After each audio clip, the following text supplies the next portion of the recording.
I go to New York. My name is Lena. I live in a very small country. Life here is hard. Every day feels the same. There are not many jobs. Most people do not have much money. There are no big dreams here. People live, but they do not really live. I want something more. I want something different. I want to leave. One day I talk to my best friend, Mira. I say to her, Mira, I want to go to New York. Mira looks surprised. Her eyes grow big. Really? She says. I nod. Yes, I say. I want a better life. I want a new chance. I cannot stay here anymore. Mira is quiet for a moment. She thinks. Then she says, I want to go too. We talk for a long time. We talk about our lives. We talk about work. We talk about dreams. We talk about the future. We say, New York is big. Maybe we can find a job there. Maybe we can learn English. Maybe we can send money home to our families. Maybe we can have hope. But we also know the truth. We don't have money. We don't have a plan. We don't know anyone in New York. We don't know where we will sleep or what we will do. Still, we say, let's go. That night I sit with my parents. I tell them everything. I say, I want to leave. I want to go to New York with Mira. My mother looks scared. No, she says, it's too dangerous. My father frowns. You don't know what could happen out there, he says. I try to explain. I know, I say, but I cannot stay here. There is no future here for me. They do not understand. You are too young, my mother says. You don't know the world. But I tell them, I understand enough. I know I want to try. My mother's eyes fill with tears. You could die, she says. I feel pain in my chest. I love my mother. I love my home. But I say, I can die here too, without hope. No one speaks after that. The room becomes quiet. I can feel the sadness in the air. It is heavy, like a thick blanket. The next morning, I wake up early. I check my phone. There is a message from Mira. She writes, Are we going? I look at her message for a long time. Then I write back, Yes, we're going. But inside, I ask myself, Are we ready? What if we make a mistake? What if we don't find work? What if we never come back home? So many questions, so many fears. But inside my heart, there is also a small light. It says, Go. We look for bus tickets. We find some that are cheap, very cheap. We buy them. The date is set. We are leaving in 3 days. We do not tell many people. We are afraid someone will try to stop us. We only tell our families. My mother cries and says, Please don't go. My father says again, You don't know the world. It is not safe. I know, I say, but I have to try. Mira and I talk every night on the phone. We ask each other, Are we doing the right thing? We don't have the answer. We are nervous. We don't sleep much. Our hands shake. But we are also excited. A new life is waiting. The night before we leave, I sit alone in my room. I look at the walls. I think about all the things I will leave behind. My family, my bed, my little home. I also think about what is coming. What if we get lost? What if no one helps us? What if we can't find work? But then I ask myself something else. What if something good happens? Finally, the day comes. My mother holds my hand. She says, "You still have time to stay." I look at her face. I see worry. I see love. I say, "No, Mama, I must go." My father gives me a small envelope. There is money inside, not much.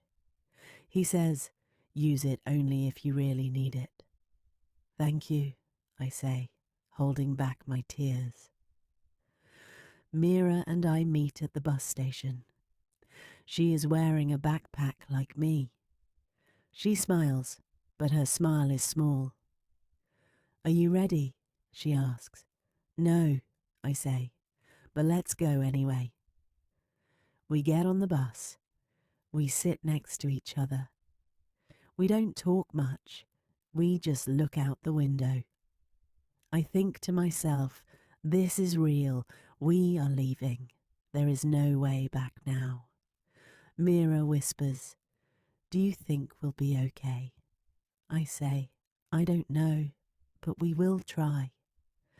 The bus drives for many hours. It stops many times. People get on and off. We stay in our seats. We don't sleep. We don't eat much. We are too nervous. We just think. At one stop, a man walks up to us. He is smiling. He says, "Where are you girls going?" We say, "To New York." He nods. "I can help you," he says. "I know people. I know a place where you can stay." Mira looks at me. I do not speak. Then the man says, "I just need to see your passports." Only for a moment. "No," I say. "We're okay." "Why not?" he asks. "I only want to help." I say again, "We're okay." He stops talking and walks away. Later, I say to Mira, "We can't trust strangers." She nods. "You're right." We arrive in a new city. It is not New York yet. We must wait for another bus. We look for a cheap place to sleep. We find one. It is small. It is not clean. But it is all we can afford. We use some of our money to pay. We eat bread. We drink water. That's all. I look inside my bag. I see we do not have much left. Only a little money. Only a little food. I feel afraid. What if we run out? The next day, we go to the bus station. The line is long. We wait for hours. It is hot. The place is full of noise. I feel tired. At last, we get on the next bus. Mira looks out the window. She says, "I miss home." I say, "Me too." Then I ask her, "Do you want to go back?" She shakes her head. "Number not yet." I say, "Me neither." That night the bus stops again. We are in a small town. We don't know its name. People around us speak in English. We don't understand them. "We must learn English soon," I say. "Yes," Mira says. "We really need it." We stay at the station that night. We sleep sitting down. There is a lot of noise. We are scared, but we are also hopeful. I think we are tired. We are hungry, but we are still here. In the morning, I look at Mira. I say, "One more bus." Then we are in New York. She smiles. "One more chance." We get on the last bus. I sit down and close my eyes. I ask myself, What will we do in New York? Where will we sleep? Who will help us? I don't know the answers, but I know one thing. We are not giving up. Not now. Not ever. Chapter 2. After many long hours on the road, the bus finally stopped. We were here. We were in New York City. People on the bus stood up quickly. Some grabbed their bags. Some were talking. The voices were fast. The words were English. I didn't understand most of them. The city outside the window looked big and busy. I looked at my friend Lena. She looked back at me and said, "We made it. We are really here." I nodded, but my heart felt heavy. "Yes," I said, "but now what? We don't have a home. We don't have jobs. We don't know anyone here. We don't even speak English well." My voice was quiet. I felt small in such a big place. We got off the bus and walked toward the station's main doors. So many people were moving around us. Some were yelling. Some were laughing. Others were asking questions. Cars were honking outside. Everything was loud. Everything moved fast. Then a woman walked toward us. She had dark hair and kind eyes. She said something, but I didn't understand. She said it again, more slowly. "Are you okay?" Lena and I looked at each other. We didn't know what to say. I said, "No English." The woman gave a small smile. Then she said something in Spanish. Lena understood a little more Spanish than me. She nodded slowly. "She says she speaks Spanish and wants to help us," Lena told me. I felt unsure. "Can we trust her?" I asked. Lena whispered back, "I don't know." The woman looked patient. She said, "I was like you once. I know how it feels." I looked at her face. She didn't look dangerous. She looked like someone who had also gone through hard times. I thought about it. We were cold. We were hungry. We were tired. We didn't have many choices. I stepped forward and said, "We need help." The woman nodded and said, "Come with me. I'll take you to a safe place.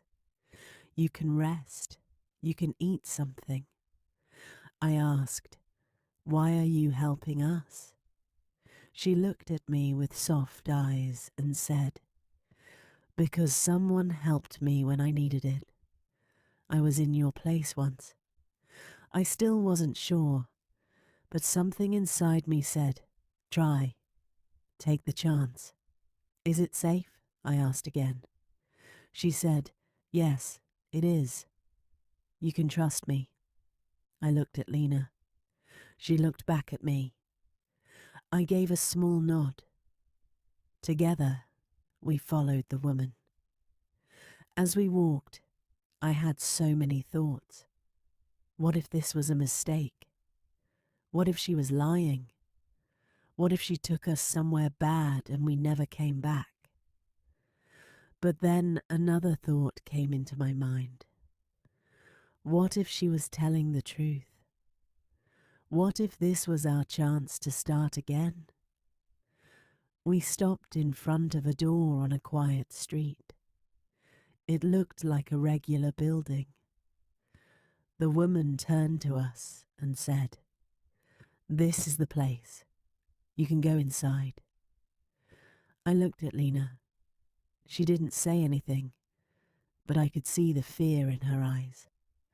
I felt it too, but we stepped forward together. Inside, it was quiet and warm. The woman smiled and said, "This is a shelter. You can sleep here tonight. You can have food. You don't have to be afraid. Thank you, I said. My voice was soft. The woman explained. There are many girls like you here. Some have no families. Some are looking for work. Some are just trying to find a new life. Do you work here? Lena asked her. No, she said. I'm a volunteer. I come here because I want to help. Why do you help? I asked. She looked at me and said, because I came to New York with nothing. Just like you. Someone helped me. Now it is my turn to help others. Something moved inside my heart. I didn't know what to say, but I felt a little light inside me. Maybe there were still good people in the world. We were taken to a small room. It had 2 beds, a table, and a small window. We sat down and were given a sandwich and a bottle of water. It wasn't much, but to us it felt like a feast. We ate slowly, quietly. Later that night, the same woman came back and said, tomorrow there is a job fair. Many businesses will be there. You can go and talk to them. But we don't have papers, I said, afraid. Some jobs don't ask for papers, she replied. It's hard, but not impossible. There are chances. What kind of jobs? Lena asked. Cleaning, cooking, helping in small shops or kitchens, the woman said. I looked at Lena. She nodded. We can try, I said. The next morning, we woke up early. We dressed in our cleanest clothes.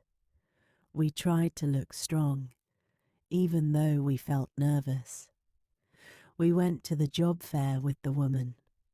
The room was big and full of people.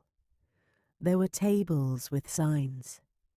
People stood behind them, handing out papers, talking loudly. It was busy and noisy. We walked slowly from table to table. We didn't understand most of what people were saying. But then, at one table, a man smiled at us and said, looking for work. We nodded. I have a bakery, he said. It's early morning work. You clean, help with bread. It's not easy, but it's honest. We don't speak English well, I said. He shrugged and said, that's okay. You'll learn. Do you want to try? Lena asked. Can we start tomorrow? Yes. Be there at 5 a.m, he said. We both said, thank you. We walked away in silence. I couldn't believe it. Did we really find a job? That night, I could not sleep. I was scared, but I was also excited. Maybe this was the start of something better. The next morning, we went to the bakery before the sun came up. It was dark and cold. The man gave us simple tasks. We cleaned, washed trays, helped shape the bread. We worked hard. We didn't talk much. We didn't need to. At the end of the day, the man gave us a small envelope with some money inside. It's not much, he said, but it's honest work. I looked at Lena. We did it, I said. She smiled. It's just the beginning. We kept working. Every day we went to the bakery. Every day we learned new English words. Good morning. How much? I want to work. Slowly, we began to understand more. After 1 month, we had saved enough money to rent a very small room. It wasn't pretty, but it was ours. We bought some food. We cooked simple meals, like rice and eggs. At night, we sat on the floor and talked about the future. I want to study one day, I said. I want to open a bakery of my own, Lena said. I want to bring my family here, I said. We didn't have much, but we had dreams, and we had hope. I called my mother on a borrowed phone. She cried. Are you okay? She asked. Yes, I said. We are safe. We are working. We are learning. I'm proud of you, she said. My father came on the phone. Be careful, he said, but I believe in you. I cried too. Not because I was scared this time, but because I felt proud. One night, Lena and I sat in silence. Do you remember the day we left? I asked. Yes, she said. I was shaking with fear. Me too, I said. But look at us now. We're not done yet, Lena said. No, I agreed. We are just starting. I thought about everything. The hard days, the fear, the long bus rides, the cold nights. I remembered saying goodbye to my parents. I remembered the man who asked for our passports. I remembered almost turning back. But we didn't stop. We kept going. Why? Because we had a dream. It was small, but it was ours. Life is not always easy. Sometimes it is scary. Sometimes you feel alone. But if you keep going, one step then another, you move forward. Dreams are not fast. Dreams are not perfect. But dreams are real if you try. If you are reading this and you have a dream too, don't wait for everything to be perfect. Start now. Even if you are afraid, even if you are tired. Start with one step, then another. You don't have to know the whole path. Just believe in yourself. You can find your way. Just like we did.